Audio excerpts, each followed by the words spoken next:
Hi, and welcome back here at the ITB eTravel Hospitality Technology Forum at the ITB Virtual Convention NOW. We've just heard from Benjamin Jost, CEO at Trustyou, about the power of listening and trust. He dived into the importance of in-stay and post-stay feedback from guests and how to rebuild trust.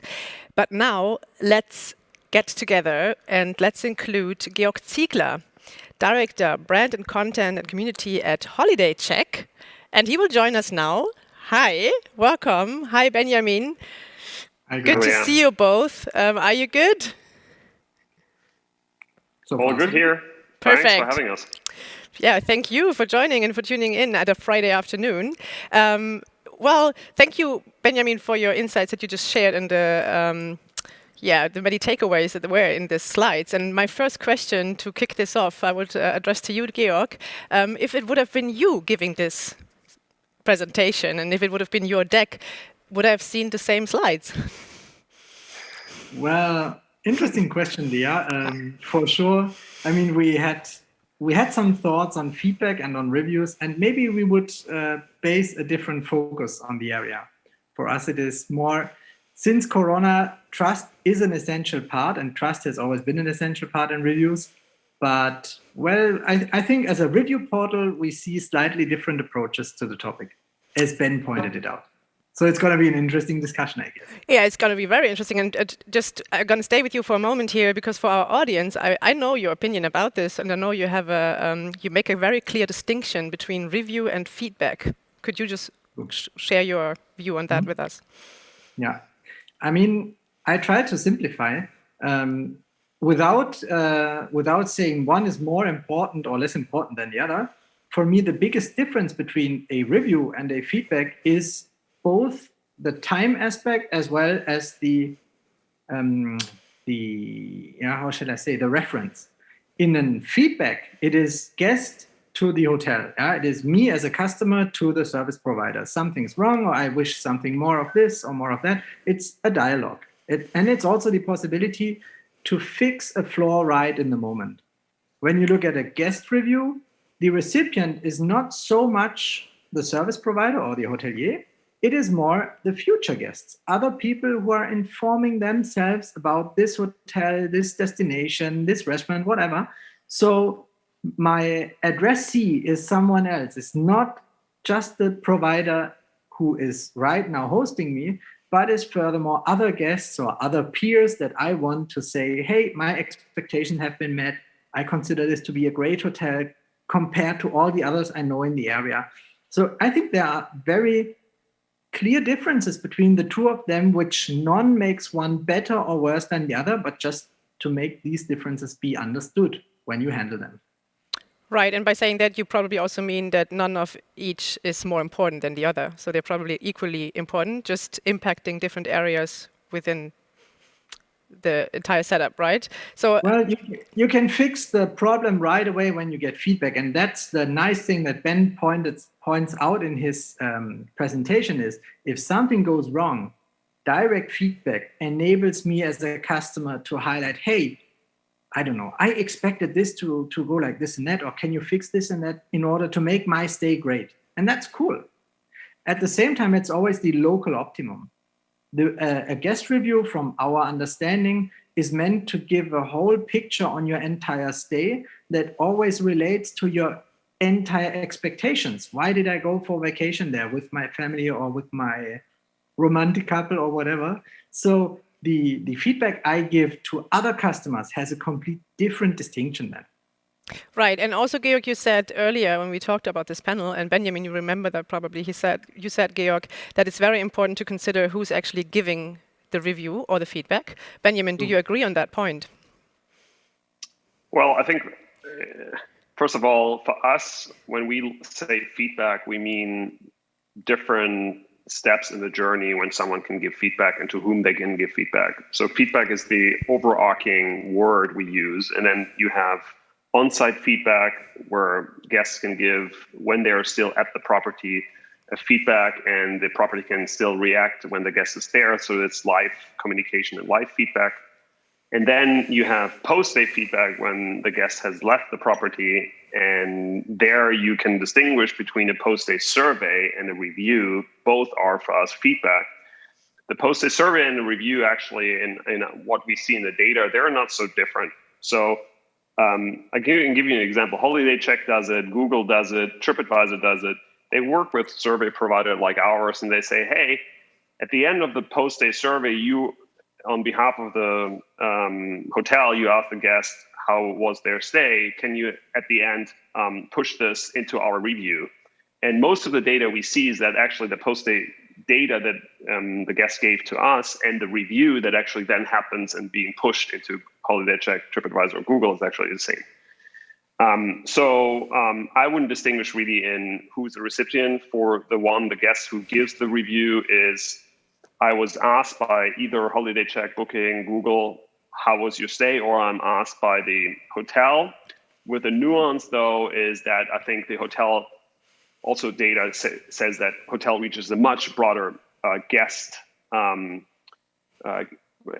If like you reach, I don't know, 5%, 6%, 7% when you're a HolidayCheck or TripAdvisor, if you're a hotel, you reach 50% of all of your guests. So the guest that you reach is a much broader guest base than if you would just be a TripAdvisor, Booking, or a Google. Right. Thank you. Before I go to the next question, Georg, would you like to respond to that?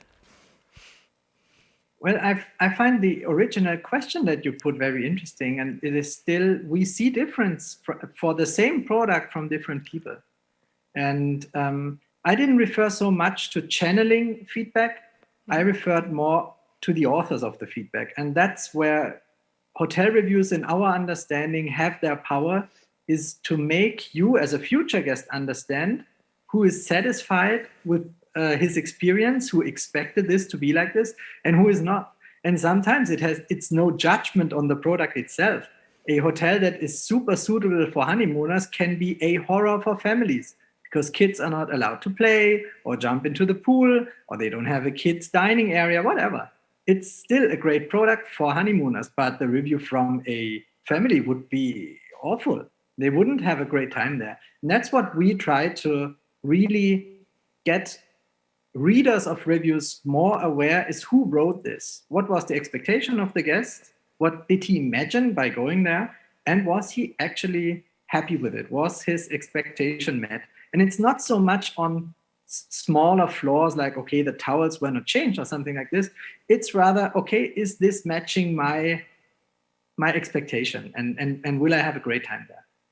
Right. So you're basically saying any review, if it's bad or good, is a good one and a valuable one? Absolutely. Right. Ben. Even in a negative review as a hotel, you can benefit a lot because you avoid having similar customers with similar expectations coming to your property if they reference to this review to match their own kind of horizon of taste. Yeah? If you identify yourself in how a person describes the food and you say, okay, I wouldn't go there, doesn't mean that the food is bad. It just means that this person probably is a very valuable opinion for you, and others who are happy, they have also other people who are meeting their expectations. And I think that's the beauty of reviews. There's no right or wrong. It's matching expectations, or it's probably not the ideal thing for your money. Ben, you agree? Sure. So I agree on some. I agree on some of it. Let me just again point to data we see. So we looked at how many reviews do we actually need to form an opinion of the overall property, right? That's a good question. Do you need to read one? Do you need to read 2, 3, many? So actually, when you look at the data, up to 12 reviews, if you only have a property with up to 12 reviews, you see a lot of variance between the reviews. So one gives 5 points, one gives 8 out of 10, 1 out of 10, and another one 10 out of 10. So you see a lot of variance between those.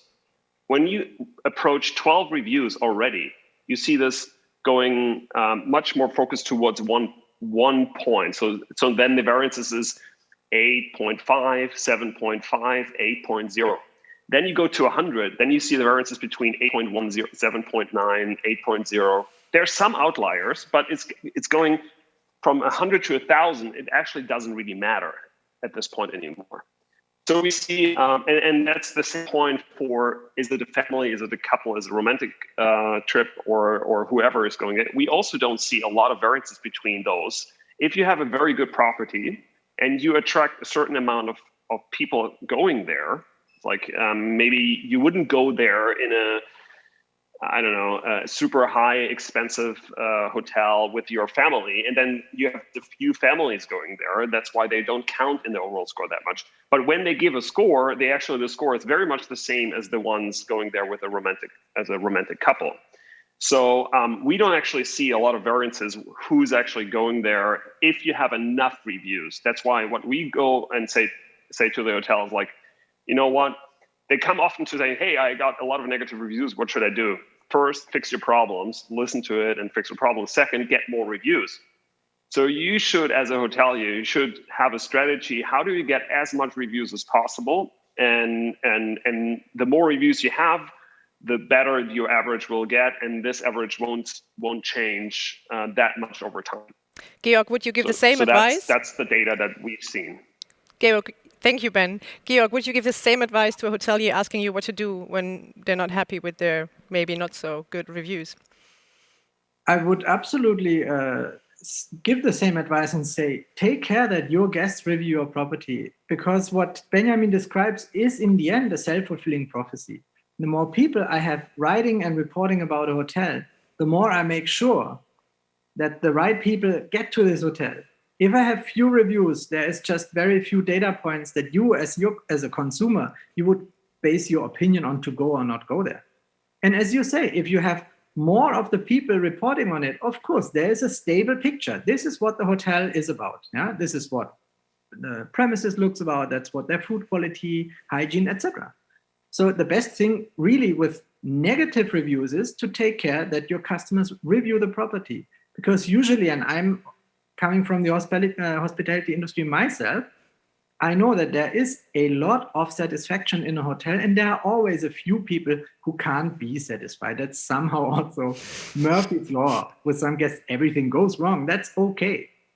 And if this is in relation to many satisfied customers, it is always enough base for every future guest to decide if to go there or not. And for me, the interesting thing is when we look at our web analytics data is not so much the quantitative results that matter, 92% of recommendation rate or 93% of recommendation rate. Who cares? People researching on our platform, they dig into the details. They read the qualitative reviews. They want to know what people write about, what they praised and what they criticized. And I think that's the interesting thing is when you as a consumer, you build your own opinion, you base it also on qualitative feedback and not only on it's a 6.9.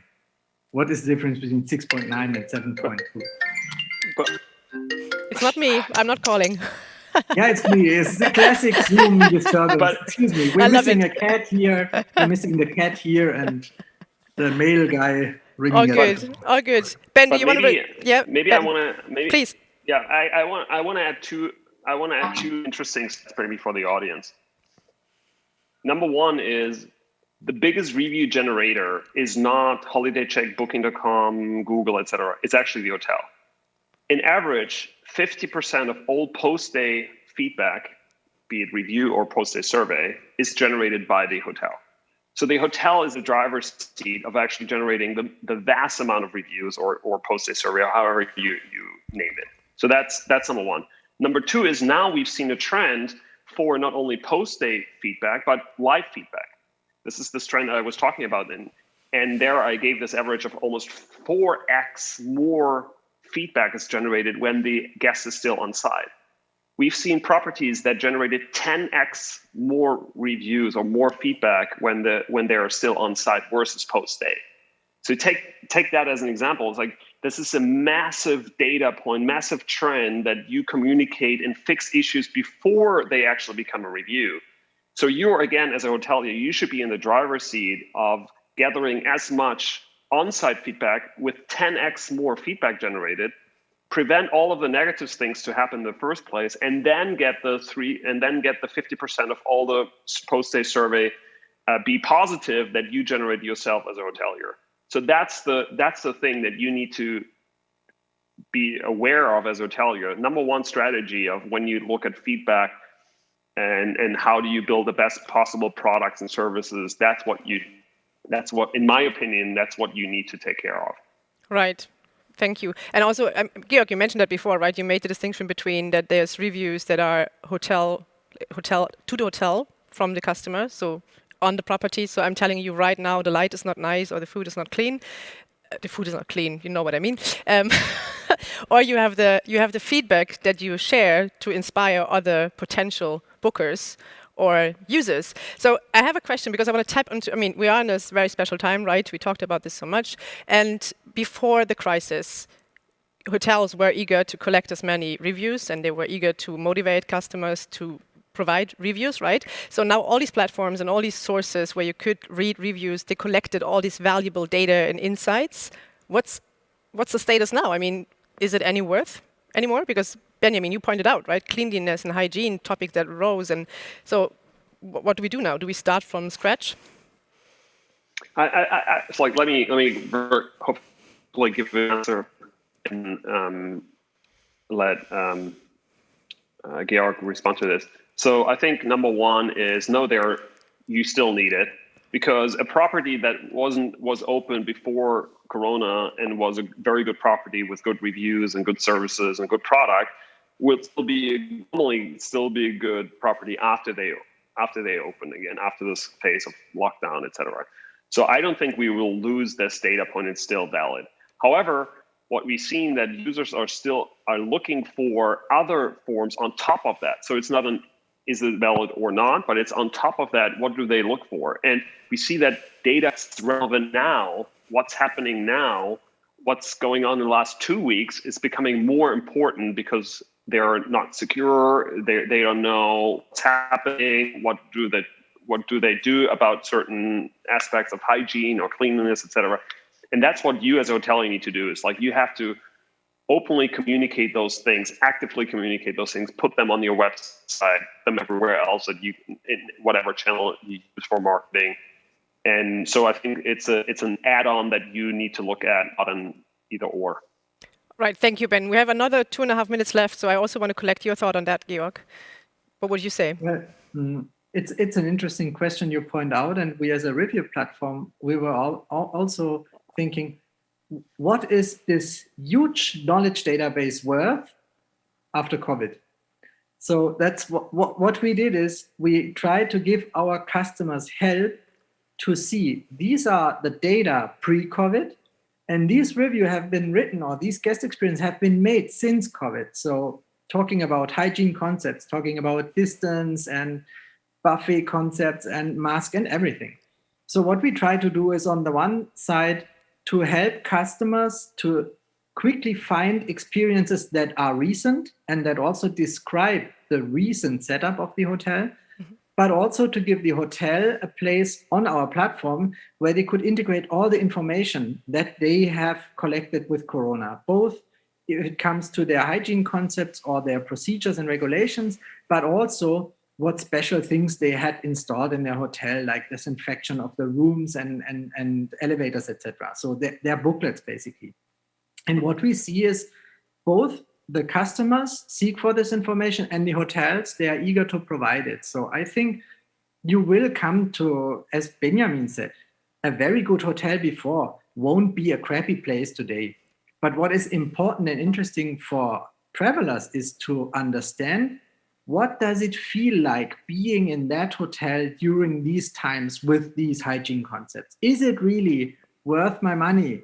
Is it really still nice to lie on the pool and on the beach? What to describe other travelers who have been there? How does it feel?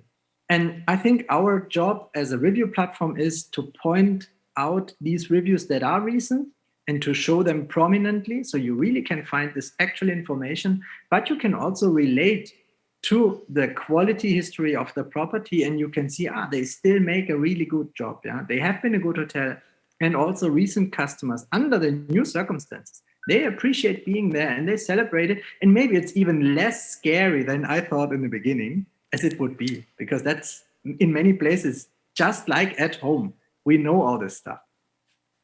Right. Thank you very much. Unfortunately, we're out of time. I have so many more thoughts I would like to discuss with you. So I'm, again, very jealous for anyone out there being able to join you two now into the ITB Hospitality Technology Cafe powered by Infor.